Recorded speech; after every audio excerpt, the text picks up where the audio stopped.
Chaque 24 janvier, le Togo commémore l'attentat de Sarakawa, un événement tragique de son histoire politique. Ce jour rappelle l'accident d'avion survenu en 1974 dans le nord du pays, qui a failli coûter la vie au président Gnassingbé Eyadema. Selon les récits historiques, cet incident, officiellement présenté comme un attentat, serait dû à une explosion suspecte à bord de l'avion présidentiel, causant la mort de plusieurs compagnons du chef de l'État. Bien que les causes exactes de l'accident restent floues, cet événement a marqué un tournant dans le régime d'Eyadema, renforçant son image de chef providentiel et alimentant un récit de résilience politique.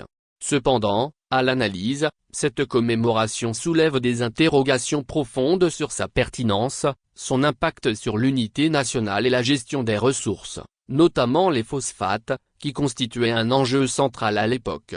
La commémoration de l'attentat de Sarakawa devrait, en théorie, être un moment de réflexion nationale, rappelant les épreuves traversées par le Togo et les leçons à en tirer pour renforcer son unité et sa souveraineté. Pourtant, le contraste entre la symbolique de cet événement et la réalité socio-économique du pays laisse perplexe. Le phosphate, ressource minière stratégique et pierre angulaire de l'économie togolaise, reste au cœur des débats. Dans les années 1970, le président Eyadema avait fait de cette richesse un symbole de souveraineté en nationalisant l'Office togolais des phosphates, OTP. Cette décision visait à garantir que cette ressource profite avant tout au développement national. Cependant, selon l'histoire enseignée, cette nationalisation a été perçue comme un geste provocateur, attirant des tensions internes et externes.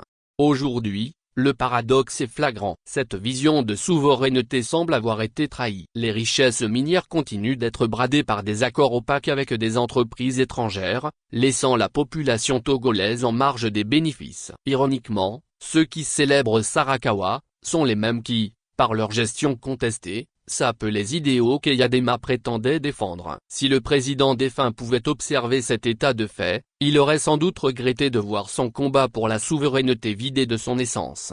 Une commémoration dans la division. L'un des aspects les plus critiqués de cette commémoration est son caractère partisan. L'événement donne l'impression de ne concerner qu'une frange du pouvoir en place, excluant de fait une partie significative de la population et des acteurs politiques. Dans un pays où l'histoire est marquée par des tensions politiques et sociales, une telle célébration devrait transcender les clivages pour devenir un symbole d'unité nationale.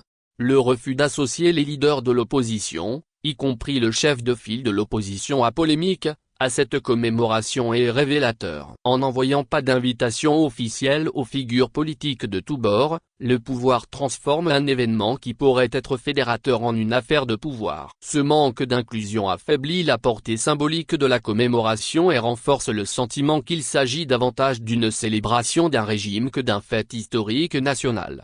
Par ailleurs, l'injustice mémorielle envers Sylvanus Olympio, premier président de l'indépendance, renforce la fracture dans l'interprétation de l'histoire nationale. Si Sarakawa est célébré chaque année avec faste, le 13 janvier, jour de l'assassinat d'Olympio en 1963, reste marqué par une absence de reconnaissance officielle. Cette inégalité dans le traitement des figures historiques donne l'impression que la mémoire nationale est instrumentalisée à des fins politiques, au détriment de la réconciliation et de la vérité historique.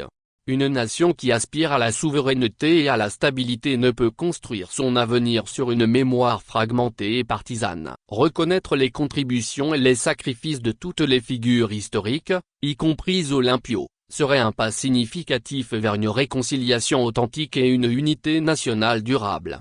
Face à ces contradictions, deux options s'imposent. La première serait de mettre un terme à la commémoration de l'attentat de Sarakawa, à l'image de l'abandon de la propagande autour du 13 janvier sous le régime Eyadema. La seconde, plus ambitieuse, consisterait à transformer cet événement en une véritable occasion d'unité nationale. Cela impliquerait d'inclure toutes les forces politiques et sociales, de célébrer les figures historiques de manière équitable, et de rendre hommage à tous ceux qui ont perdu la vie dans la quête de la souveraineté togolaise.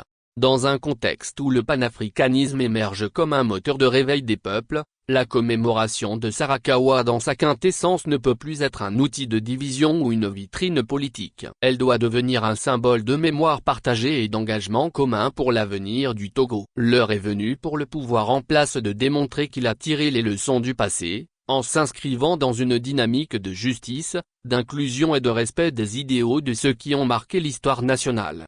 Ricardo Aguzu.